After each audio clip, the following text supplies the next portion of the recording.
اور خدا کا شکر ہے کہ اکثریت میں ایسا نہیں ہے کہ جن کے پاس حق پہنچتا ہے، صداقت سے وہ آشنا ہوتے ہیں، اس کے باوجود وہ حق کو قبول نہیں کرتے. انہیں معلوم ہے کہ میں اس وقت جو بات کہہ رہا ہوں یہ درست نہیں ہے، لیکن کیونکہ ان سے میرے عقائد پہ ضرب پڑ رہی ہے، عقائد سے مراد یہ مسلک ہے کہ میرا مسلک اس وقت زد پہ آ رہا ہے، تو میں اس بات کو قبول نہیں کروں گا. یا کبھی یہ ہوتا ہے کہ میرے کچھ ویسٹڈ انٹرسٹ ہیں، میرے کچھ مالی یا دیگر مفادات ہیں، ان پر ضرب پڑے گی، اس لیے میں جانتے بوجھتے قبول نہیں کرتا اور رد کرتا ہوں معاذ اللہ. ٹھیک ہے، یعنی یہ ارذل ترین چیز ہے کہ مالی منفعت، مالی منفعت، کہ دین کو لا تشتروا بآیاتی ثمنا قلیلا. اللہ تعالیٰ کس طرح فریاد کرتے ہیں. وہ قرآن میں مثال آتی ہے نا، بلعم بن بعورہ کا جو واقعہ آتا ہے، جو تفاسیر میں نام لکھا ہے سورۃ الاعراف آیت نمبر 175 میں.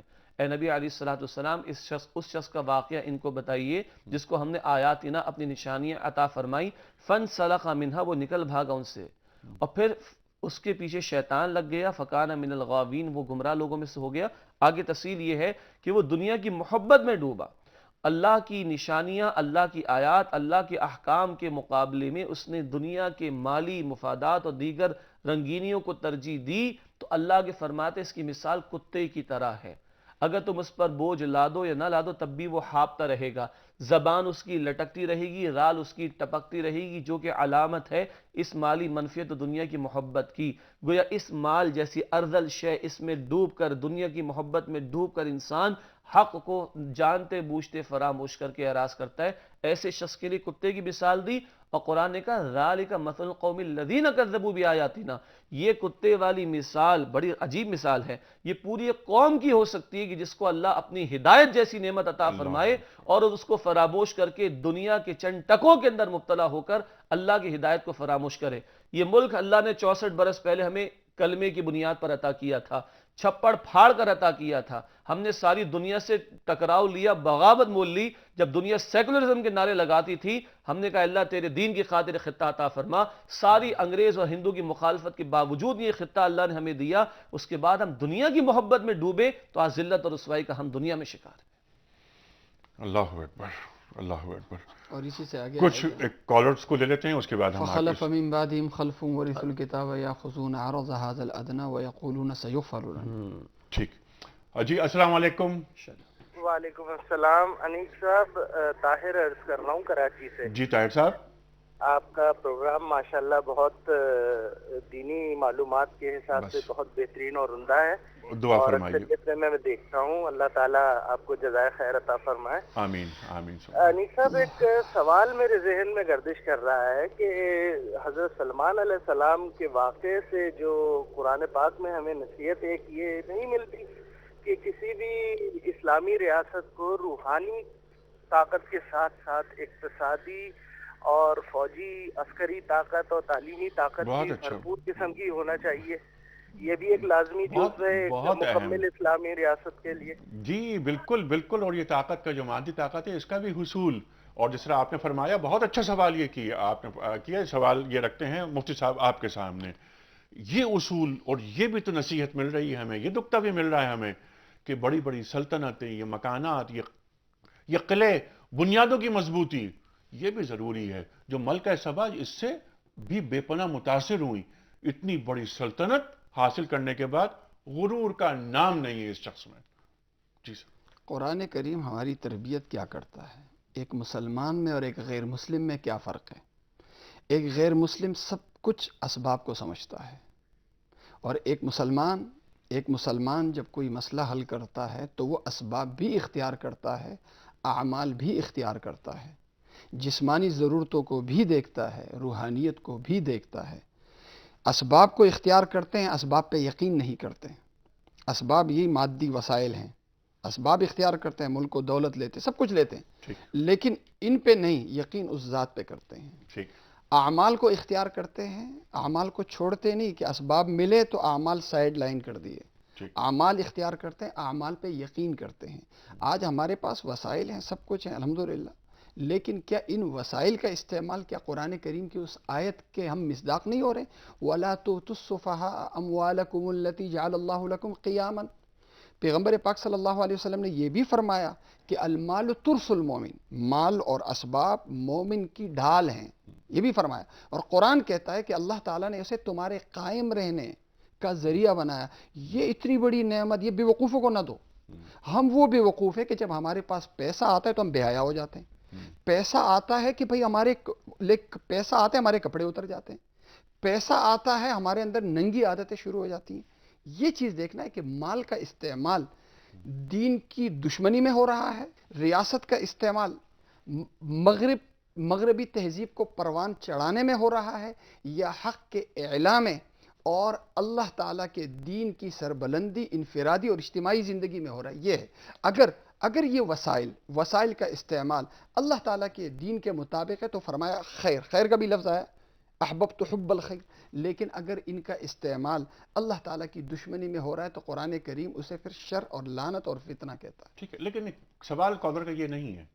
سوال ان کا یہ ہے کہ اس واقعے سے ہمیں یہ سبق بھی مل رہا ہے کہ ہمیں دنیا کو بھی تسخیر کرنا ہے. بالکل کرنا. ہمیں جیسے انہوں نے کہا کہ مادی طور پر، اقتصادی طور پر، عسکری طور پر، یہ ان کا سوال مجھے یاد ہے، انہوں نے یہی فرمایا. یہ جناب رسول کریم صلی اللہ علیہ وسلم کی دعا تھی. جب آپ نکل رہے تھے تو کیا فرمایا؟ رب ادخلنی مدخل صدق واخرجنی مخرج صدق واجعل لی من لدنک سلطانا نصیرا. یہ سلطانن کیا ہے؟ اختیارات ہیں، وسائل ہیں. اسی طرح وَأَعِدُّوا لَهُم مَّا اسْتَطَعْتُم مِّن قُوَّةٍ وَبِالرِّبَاطِ الْخَيْلِ. یہ کیا ہے؟ تو یہ وسائل کا ذکر ضرور ہے قرآن کریم میں، وسائل کا ذکر ہے، لیکن وسائل برائے منافع نفس ہو یا برائے ترقی دین ہو، یہ ہے اصل میں. ٹھیک ہے، وہ تو یقیناً برائے ترقی دین ہی ہوگا. لیکن کچھ شیخ صاحب، کچھ لوگوں کا یہ ایک رویہ، یہ ایک انداز نظر ہمیں یہ آتا ہے کہ وہ ایک کونے میں بیٹھ کر صرف فقیری اختیار کر رکھی ہے، یا اللہ کا ورد چل رہا ہے. یہ دنیا باہر آنا ہے، اللہ کے دین کو پہنچانا ہے. پہلے اللہ کے دین کو پہچاننا ہے، اس کے بعد پہنچانا بھی ہے. جسے میں نے ابھی عرض کیا تھا کچھ دیر پہلے کہ بلغ ما انزل الیک، اس کی عملی تفسیر بن جانا ہے کہ دین کا پیغام. اس میں بڑے مسائل آتے ہیں، بڑی پریشانیاں، بڑی صعوبتیں، لیکن یہ اللہ تعالیٰ کا یہ کام انسان کو پھر لازم ہے کہ وہ یہ کام کرے. اصل میں ایک توازن کی ضرورت ہے. یہ گفتگو جو ہم اس وقت کر رہے ہیں، بسا اوقات کبھی ایک طرف جھکاؤ ہو جاتا ہے اور ایک طرف بندہ مادہ پرستی کی طرف نکل جاتا ہے اور صرف اسباب پر ہی فوکس ہو جاتا ہے. یہ رویہ بھی درست نہیں ہے. اور دوسری ایک انتہا ہوتی ہے کہ ذکر الہی اور فقط تسبیح تک معاملہ محدود رہ جاتا ہے، لیکن یہ کہ خلافت ارضی کے لیے زمین کے وسائل کا استعمال بھی تو کرنا ہے، اس پر نگاہ نہیں رہتی. توازن کیا ہے کہ اللہ کے رسول صلی اللہ علیہ وسلم نے فرمایا کہ اونٹ باندھو اور پھر اللہ رب العالمین پر توکل کرو. یعنی یہ واقعہ بہت واضح ہے اس توازن کے اعتبار سے. رہی عسکری قوت کی بات تو قرآن کہتا ہے وَأَعِدُّ لَهُم مَّا اسْتَطَعْتُم مِّن قُوَّةٍ وَبِالرِّبَاطِ الْخَيْلِ تُرْهِبُونَ بِهِ عَدُوَّ اللَّهِ وَعَدُوَّكُمْ. جو تمہارے اندر استطاعت ہے اس کے مطابق تم تیاری کرو. اور قوتن پھینکنے کے معنی میں، اور حدیث شریف میں آتا ہے کہ قوت جو ہے وہ پھینکنے کے اندر ہے، چاہے وہ مثل ٹیکنالوجی ہو، چاہے وہ آج کے بامز ہوں، ڈیٹرنٹس کے طور پر بھی. ترہبون بہ عدو اللہ وعدوکم، تاکہ تم اللہ کی اور اپنے دشمنوں کو مرعوب کرو. 14 مئی 1998 آپ کو یاد ہوگا، بھارت نے ایٹمی دھماکے کیے تھے، تو وزیر اعظم واجپئی کا بیان آیا کہ ہم پاکستان کی سینٹ بجا دیں گے.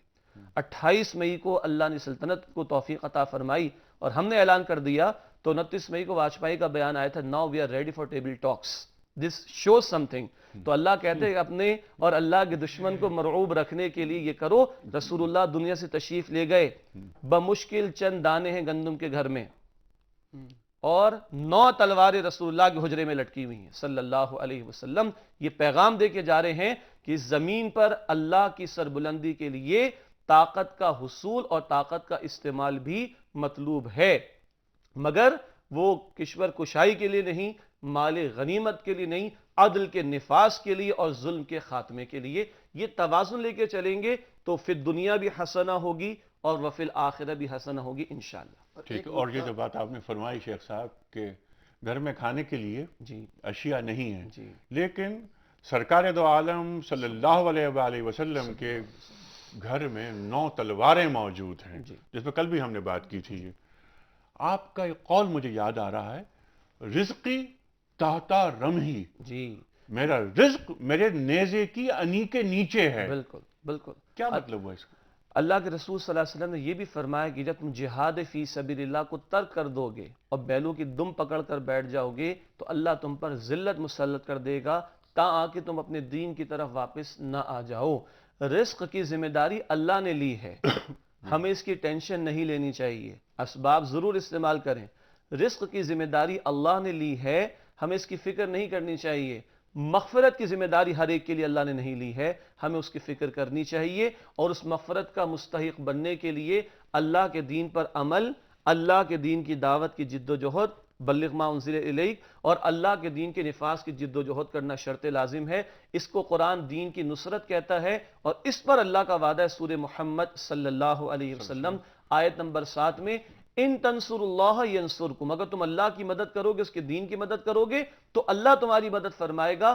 وَيُثَبِّتْ أَقْدَامَكُمْ، تمہارے قدموں کو اللہ مضبوطی مضبوط دے بنا گا. دے گا. یہ فیصلہ کن شے ہے مومن کے لیے. اسباب کی فراہمی بجا مگر فیصلہ کن شے وہ اللہ کا اختیار، اللہ کا حکم، اللہ کی تاثیر ہے. اللہ کی مدد کرو گے وہ تمہاری مدد کرے گا، تمہارے قدموں کو مضبوطی عطا فرمائے گا. میری زندگی کا مقصد تیرے دی کی سرفرازی، میں اسی لیے مسلمان. میں اسی لیے نمازی. سبحان اللہ. مفتی صاحب آپ کی اجازت ہو تو ایک کال لے لیں، اس کے بعد کالز اصل میں بہت ساری ہیں، میں چاہتا ہوں انہیں بھی لیتے رہیں. جی السلام علیکم. وعلیکم السلام انیق بھائی، میں ثنا بات کر رہی ہوں کراچی سے. جی فرمائیے. ماشاءاللہ پہلے تو میں آپ کے پروگرام کی تعریف کرنا چاہوں گی. بہت شکریہ بہت شکریہ. کہ آج کل کے دور میں جب بھی ہم کوئی چینل صبح کھولتے ہیں تو سب پہ ناچ گانے دکھا رہے ہوتے ہیں. پہلا کوئی دینی اور علمی ایسا اچھا پروگرام شروع کیا ہے. بس ٹھیک ہے، یہ تو یہ بس چلتا ہے، بس اپنی بات اپنا کام ہمیں کرنا چاہیے، باقی تو بس اللہ آپ سب کو اس کی جزا دے. آمین. کوئی سوال ہے؟ میرے 2 سوال ہیں. اچھا. ایک تو پروگرام کے حوالے سے کیا کہ حضرت سلیمان علیہ السلام جو ہیں وہ پرندوں سے اور چونٹیوں سے اس زبان میں بات کرتے تھے. اچھا. اور دوسرا سوال جو میرا ہے وہ یہ ہے، ذرا وہ پروگرام سے ہٹ کے ہے. اچھا. وہ یہ ہے کہ اللہ تعالیٰ نے طلاق کا جو لفظ ہے اس کو بہت ناپسندیدہ اپنے مطلب سمجھا ہے، لیکن آج کل ہمارے گھروں میں جو لڑائیاں ہوتی ہیں ذرا سی باتوں پہ طلاق کے الفاظ استعمال کرتے ہیں کہ ہم تو یہ کیا صحیح ہے؟ بس یہ میرا علماء اکرام سے. ٹھیک ہے، بالکل ٹھیک ہے، بالکل. یہ دونوں سے مفتی صاحب، یہ حضرت سلیمان علیہ السلام پرندوں سے، اس پہ میرے خیال بات ہماری ہو بھی چکی ہے نا کہ کس زبان میں بات کرتے ہیں. جو سوال تھا اس پہ بات نہیں ہوئی. کون سا سوال؟ جو سوال حضرت سلیمان علیہ السلام ان سے ان کی زبان میں بات کرتے تھے یا اپنی زبان میں بات کرتے تھے؟ جی بالکل ٹھیک ہے. اچھا فرمائیے. اس سے پہلے جو نقطہ جو سوال تھا آپ کا، ترک دنیا یا اختیار دنیا، ٹھیک ہے. اسلام کی بہت زبردست تعلیم ہے کہ جو ایک ہے خواہش کو دبانا اور ایک ہے خواہش کو جائز راستہ دینا. ٹھیک. شریعت میں یہ نہیں ہے کہ آپ اپنی خواہشات کو، جائز خواہشات کو دبائیں، دبانا نہیں ہے، بلکہ اپنی خواہشات، چاہے وہ مال کی خواہش ہو، چاہے وہ عورت کی خواہش ہو، کوئی بھی خواہش ہو، اس خواہش کو جائز راستہ دینا، یہ ہمیں اسلام تعلیم کرتا ہے. ٹھیک ہے. اب اگلا سوال ہے کہ حضرت سلیمان علیہ السلام علمنا منطق الطیر، بالکل واضح آیا کہ پرندوں کی گفتگو کو آپ سمجھتے تھے، اور آپ کا باقاعدہ مکالمے کا ذکر جو آیا ہے وہ نملے کا بھی آیا ہے. مکالمے کا ذکر تفقط. حضرت سلیمان علیہ السلام جو گفتگو فرماتے تھے وہ اپنی ہی زبان میں فرماتے تھے. قرآن کریم میں اس کا صراحتاً ذکر نہیں آیا، لیکن پرندوں سے گفتگو ان کی زبان میں کرنا، اگر ہم اس کو کہیں تو یہ ایک طریقے سے ایک پیغمبر کی توہین ہوگی کہ پرندے جیسے جو ہے نا وہ آوازیں نکالنا اور جو ہے وہ چونٹی والی آوازیں نکالنا، اب یہ اس کی نسبت پیغمبر کی طرف کرنا، اس کے اندر توہین کا شائبہ ہے. تو حضرت سلیمان علیہ السلام کو کیا ضرورت تھی ان کی زبان میں بات کرنے کی؟ حضرت سلیمان علیہ السلام کی زبان کو تو خود سمجھتے تھے، اللہ تعالیٰ نے ان کو سمجھایا، لیکن ان کی گفتگو کو سمجھنا ظاہر ایک انسان نہیں سمجھتا، یہ ایک ما فوق العادہ، ما فوق الاسباب ایک چیز ہے. معجزے کے طور پر یہ طاقت اللہ تعالیٰ نے حضرت سلیمان علیہ السلام کے مرحمت فرمائی. ٹھیک ہے. اگلا سوال یہ آیا تھا کہ طلاق کے حوالے سے معاشرے میں ان خاتون نے جو فرمایا تھا، جی اس پہ کوئی بات فرمائیے. یقیناً اسلام نے انتہائی آخری قدم کے موقع پر اس کی اجازت دی ہے، مگر اس کو دین نے بڑا ناپسند کیا ہے. یہ معاملات زندگی جوڑنے کے لیے عطا کیے گئے، توڑنے کے لیے عطا نہیں کیے گئے.